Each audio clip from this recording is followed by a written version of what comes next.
That's Tim Bassett, retired captain of the New Jersey Nets for 2 World Championships and current recreation specialist for Bergen County Parks. Welcome to This Week in East Brunswick. This week, the Alliance for the Prevention of Alcoholism and Drug Abuse sponsored a conference featuring Tim Bassett as keynote speaker. America's top best-selling suspense writer, Mary Higgins Clark, spoke at Douglas College. And profiles of the candidates for the East Brunswick Board of Education were conducted by WCTC's Pete Haskell. These stories and more this week, including a performance by the jazz band from East Brunswick High School, a promo for the Senior Variety Show, a review of this week's Township Council meeting, and greetings from Tiger Den 1 of Pack 223. But first, here's a look at highlights next week on Channel 8. The 1994 school board election will be held Tuesday. Be an informed voter. Watch Monday night for the Board of Education Candidates Forum at 7, and for 15-minute profiles of each of the candidates at 8. Tuesday night at 7, Just Kidding focuses on George Street Playhouse, The Snake Man, and Magnifico's Ice Cream, not to mention regular features like Kid News, Totally Useless Skills, and book reviews.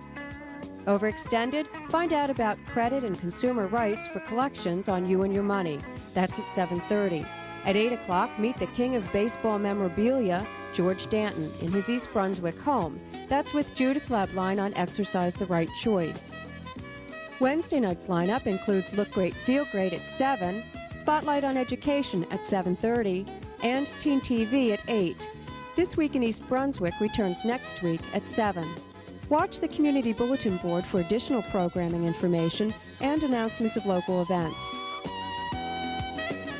Peer pressure, low self-esteem, and substance abuse among teens were workshop topics at a conference this week at the Hilton, sponsored by the East Brunswick Alliance for the Prevention of Alcoholism and Drug Abuse and the East Brunswick Youth Services Commission. Attendees included professionals from the public schools and township departments, representatives from local religious groups, and volunteers from community service organizations. Edith Gutman, President Emeritus of the Youth Services Commission, introduced the speakers. We need first to share what you are doing that is unique, successful, and attractive. We want you to share some programs that failed and then what you did about that. And we need to know what it is that you think we, as a township, can do better. We need you to help our children to have a good life, to be accountable for their actions, and to participate in their present as well as their future. We must continually strive to broaden our scope of service and positively challenge our youth, who will someday be in charge of our country. And he tells a story about a young gentleman who happened to be walking on the beach down at the Jersey Shore after a hurricane. And the sea was calm at this point, but there were thousands and thousands and thousands of starfish that had been washed up on that shore. And the sun was coming up, and obviously as the sun reached noon, all these starfish would be cooked, by the sun and never get to return to their environment. And as he walked the beach, he noticed an older gentleman who was also walking the beach. But he noticed this gentleman kept reaching down and taking the starfish and throwing them back into the ocean. He was just amazed and thought to himself, what difference does this man think he's making? And he couldn't contain himself anymore, so he finally tapped him on the shoulder and said, "Sir, I don't understand what you're doing. There are thousands and thousands of starfish on the beach, and you certainly can't make a difference." At that point, the gentleman bent down, picked up another starfish, threw it back in, and said it made a difference to that one. Keynote speaker Tim Bassett related some of the personal stories which have motivated him to engage kids in constructive programs. I got involved in recreation, and every day I went to a recreation center near my home after school. And after I did my homework and everything, I would spend time either learning how to play some type of sport. But I still had to pass this house every day. And this house becomes significant because after I became a professional basketball player, and I know a lot of you like the Knicks and the Nets and all that, but the Boston Celtics had a player named Larry Bird. And in the great succession of professional sports, there's always someone to replace you. And if you don't know that as a professional player, you won't be in the game very long. And I remember when I played with Dr. J, they always said there'll never be another Dr. J. but somebody forgot to tell the kid in North Carolina with the baggy pants and the sweatband that he was going to be as good as Dr. J, and I'm talking about Michael Jordan. And most of the people who saw him certainly compared him to the great Dr. J, and he became an even better player. He took it to another level. Well, Larry Bird was supposed to be replaced by a ball player from Washington, D.C. by the name of Len Bias, and you may have heard of him before. But Len Bias went to the University of Maryland, and I knew Len Bias very well, and I was very excited about him being a professional basketball player. And I have to tell you this story because it affected me greatly when I heard about it.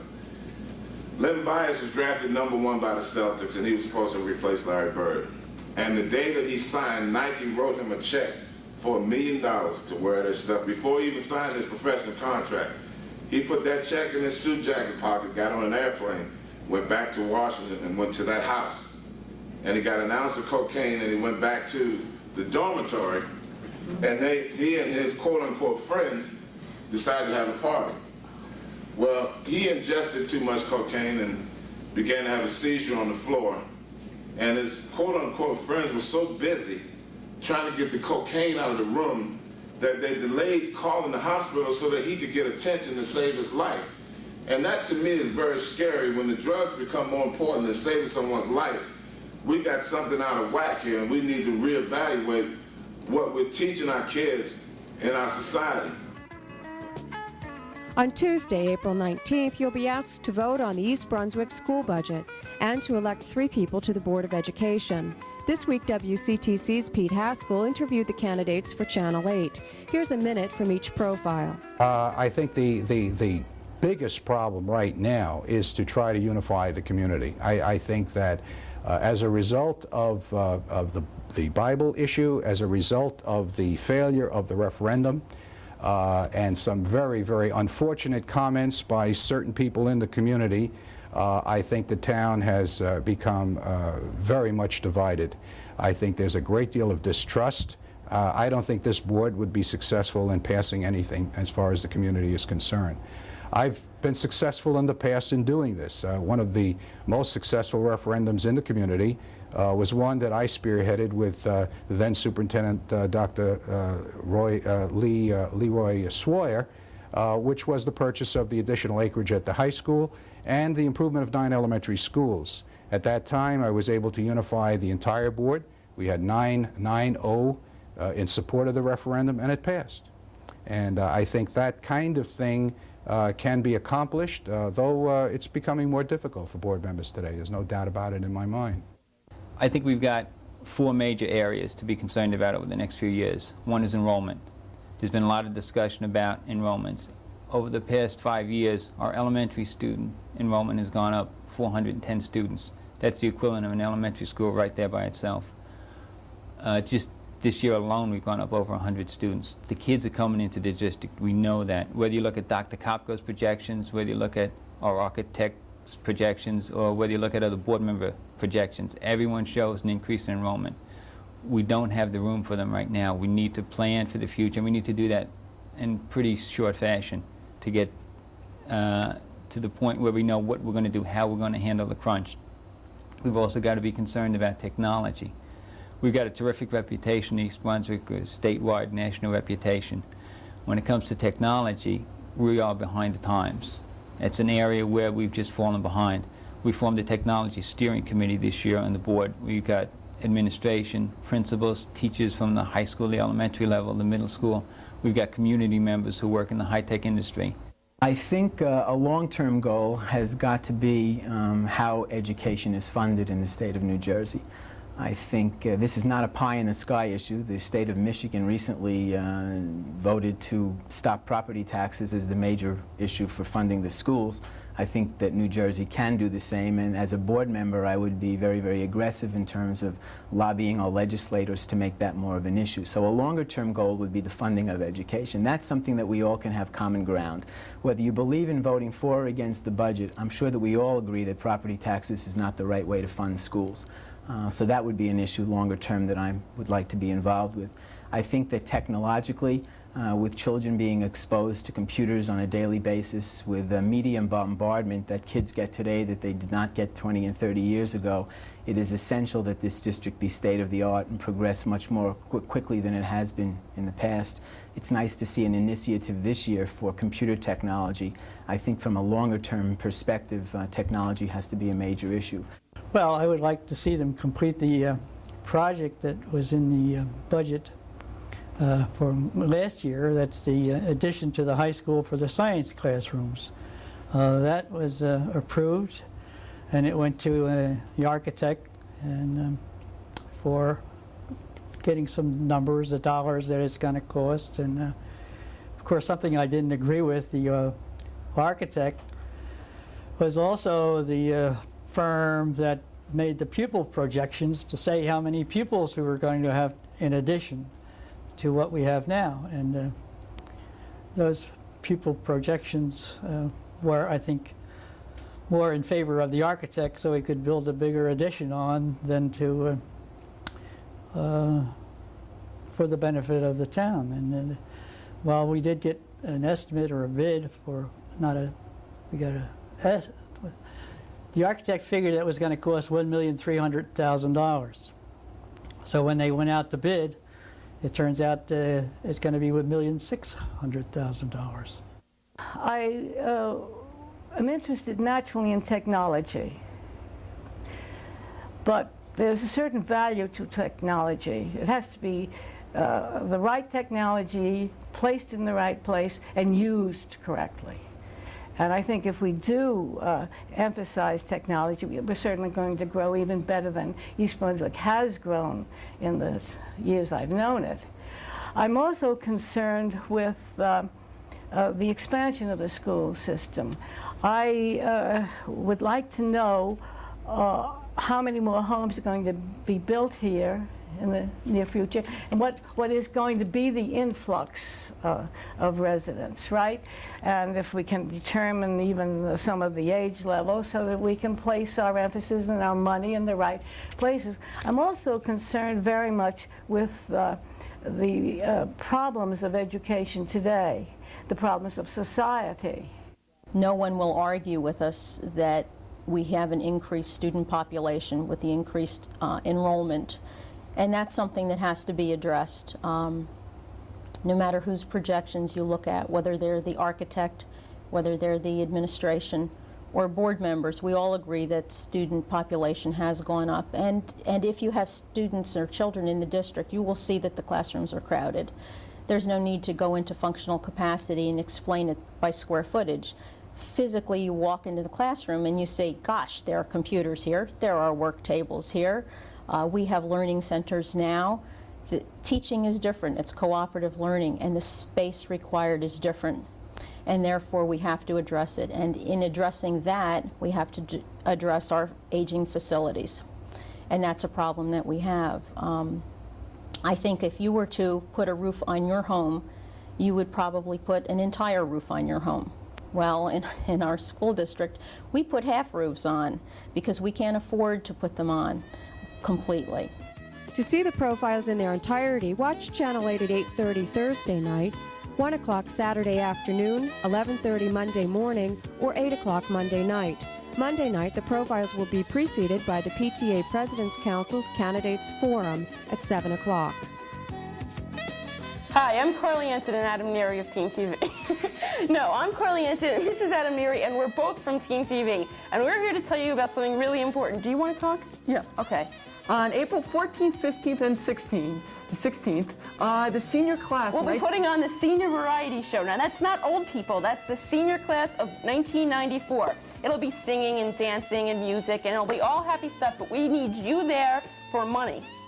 The tickets are $5. The show will start at 7:30. Since I have nothing else better to say because Carly said everything else, we just want to tell you the dates are April 14th, 15th, and 16th. At 7:30. That's starts at 7:30. Thank you, Carly. And the tickets So be there, because otherwise we won't have any money to go to the prom with. Author of 10 best-selling novels, including 3 adapted for the screen, Mary Higgins Clark spoke Monday night at Douglas College. A Stranger is Watching, A Cradle Will Fall, and A Cry in the Night are all to her credit. Clark began writing when her husband of 15 years died, leaving her to support 5 children. Here's longtime fan Judith Lebline with the author. I'm at Rutgers Douglas campus in a lecture hall about to meet Mary Higgins Clark, one of my very favorites. Hello, Mary. It's such a pleasure to meet you. Well, it's lovely to be here, Judith. There's a room full of women that are just so excited about tonight, and as I've talked with them, I say, what's your favorite? And they said, I've read them all. Isn't that nice? I'm very grateful. It's really very flattering. I've always wondered, Mary, I've read every one of your books, and I've wondered, do you have a personal favorite? No, that's sort of like asking who's your favorite child. The one you're working on is like having a colicky baby. You don't have time for the other kids. You say, go play, go play. But once it's finished, it joins the crowd. I really enjoy the women's perspective that you use in all of your books, and I've been fascinating with some of the storylines about children and fertility clinics and switched at birth. Is that an interest of yours? Well, I always try to do something that is of coming around the bend, that people are thinking about.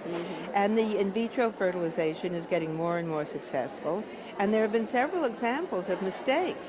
And I thought, hey, isn't this interesting? Your baby, your cryopreserved preborn embryo, is in a tube about that big, and you may have 13 or 15 cryopreserved embryos.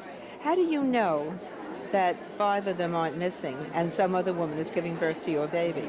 I don't know which comes first. Mary Higgins Clark writes about it and then it's in the news, or vice versa. Well, you really want to do what is of interest. You see, what happens with people who really want to write, something happens and they will write about it, and by the time it comes out, it's sort of late news, it's all done. But if you look ahead to see what's pending, then you've got a good handle on a story.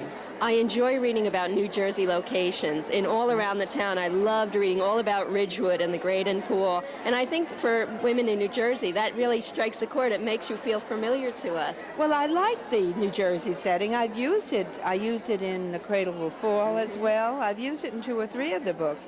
All around the town was so very Ridgewood. My son lives there. And once I borrowed his house for another book. That was Pretty One Sleeps. So he said, I think I'll rent it to you. Everybody's looking to get in the act, right? Now, tell me, Mary, you started writing as a hobby and have just turned it into millions of sellers. Do you have advice for some of our writers? Well, that technically, I mean, I know that's been written, but that technically isn't correct. I started writing when I was 6. Oh, okay. And in my teens, I was sending stories to True Confessions on the basis everything they published was so awful that maybe you get it. God forgive me. But when I was married, I was 21. I said, I have to learn how to be a professional writer. And I was selling short stories before I started novels. All the biographies I I've read of you led you to believe that you took a hobby and turned it in, but you have studied. Oh, well, I only went to college in the 70s, you know, but I was taking writing courses, and I always knew when I was 15, I would walk down Fifth Avenue and pick out the clothes I'd have when I was a successful writer. Well, you know, I've read so many of your novels that my sister says if someone in the neighborhood has been murdered, they're coming after me because I know how to do it after reading all these Mary Higgins Well, classics. listen, be careful. I got a call from received a call from Minnesota where they said, we know this woman did this, you know, to her husband, and she read, we can't prove it, and she read all your books and makes notes on them. Is there any plot that fits this? I said, dear God. Perhaps. And you know that Scripps case, that Anne Scripps, who was murdered, they were comparing it because I had a Tappan Zee Bridge, and I said, no, guys, I didn't plan any of this. You know, that, of course, was very sad. Now, Mary, this news shows on this Thursday, and I understand there's breaking news that we can share with East Brunswick, a new book. Yes, it comes out next Thursday. It's called Remember Me. Wonderful. This one is set in Cape Cod. And I think it's a good story. Great. Well, we're all looking forward to it, and it's just such a pleasure spending time with the Queen of Suspense. Thank you so much. I thank you for your time. Thank you. Mary Higgins Clark spoke for the 1994 Douglas College Spring Lecture Series, best-selling New Jersey women writers. The last speaker, evergreen author Belva Plain, will appear on April 25th. Call 932-9626 for more information. Raises for East Brunswick Superior Police officers were a topic of dispute at Monday's Town Council meeting. Their contract with the township calls for a 14% raise over 3 years. Councilman Joe Hudak objected. It's getting to a point where in a number of years, the patrolman is going to be making $100,000. And I don't know what it takes to wake up the public to the fact that these salaries have to be capped. They have to be capped. Councilman David Zarnowski argued that arbitration would cost the township more than the contract, and Mayor Ira Skowski congratulated the council on the success of their negotiations. Through negotiations and sticking to your point to keep raises low, these are the lowest raises in the history of East Brunswick. I'll repeat that again. These are the lowest raises in the history of East Brunswick.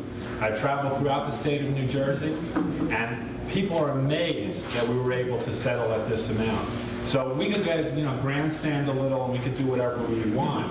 But the fact is, because this council, or I should say the majority of this council, stuck to their guns, we are in a better position than most municipalities within the state. And the 3.5% and the 4.95 and 4.95 demonstrate the dedication you have to keeping costs low within the community. So I just want to state that, and anything else is just inaccurate. Also at the meeting, members of the Cable Television Advisory Committee provided an update on complaints lodged against Store Cable Communications, soon to be officially referred to as Comcast. At issue are the rates paid by residents for basic service and extended basic service. Several residents, including committee member Irving Sporn, Councilman Vince LeBlanc, and Mayor Ira Skowski, have registered complaints with the FCC. Municipal Cable Complaint Officer Adrian Eisner explained that Comcast has responded with a lengthy justification of their rates and that the FCC must now determine whether or not the rates are reasonable. Comcast has argued that they need to see a 20% return on their investment. Stan Fisher, chairman of the Cable Television Advisory Committee, presented a critique by the committee of Comcast's justification. Pending council approval, the critique will be sent on to the FCC and the State Board of Regulatory Commissioners. Finally, Mayor Skowski read a proclamation honoring East Brunswick High School student Gordon Roberts for achieving a perfect 1600 on the SATs. Whereas Gordon Roberts, a senior at East Brunswick High School, achieved a perfect score of 1600 on the Scholastic Aptitude Test, 800 in math and 800 in verbal.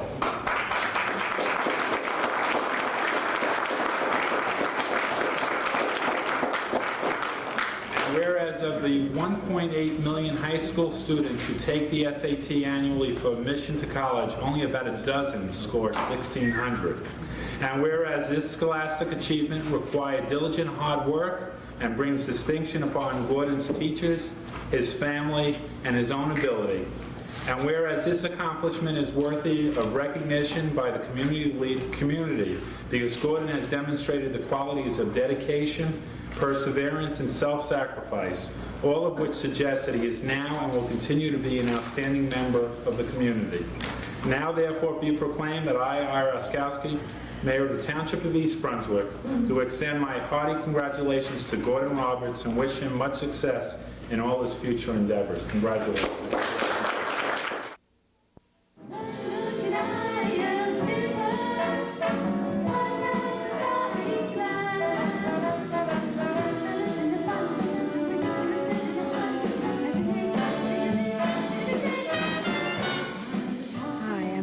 And today I'm at Memorial School with Mr. John Kish, who is the director of the East Brunswick High School Jazz Band, and the band is making a special appearance here today. John, how many times do you go around to the elementary schools? We try to hit each of the schools in maybe 3 tours, doing 2 schools a day. It's impossible for us to do all the schools. I mean, time restraint, the kids do have to go to class once in a while, but we try to hit as many as possible. What kind of a reception do you get from the younger children? Usually a very favorable one. We play a wide variety of music that they enjoy, and it gives them a chance to hear what is what they have to look forward to in instrumental music in high school. Now you're preparing for your annual concert. When will that be? It's Thursday, April 21st at 7 p.m. in the high school auditorium. And anyone is invited to attend? Yes, anyone. The more the merrier. Could you tell us some of the music that will be featured that night? We play a lot of music from the big band era, Glenn Miller, Count Basie, some Duke Ellington, as well as some more up-tempo modern tunes as well. How are students chosen for the jazz band? By audition, we try to pick the best of the best students. They have to try out, and once they're in until they graduate, because we try to build upon what they learn in the group. You will be also performing at our Affirmative Action Awards ceremony and at our Arts Festival on May 15th. What kind of music will you be doing then? Much of the same. We have a library of about 35 tunes that we rotate through. At any given time, you won't play that many, but we have something for all occasions. Well, thank you very much. Thank you.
We'll close this edition of This Week in East Brunswick with greetings from Tiger Den 1 of Pack 223. Thanks for watching.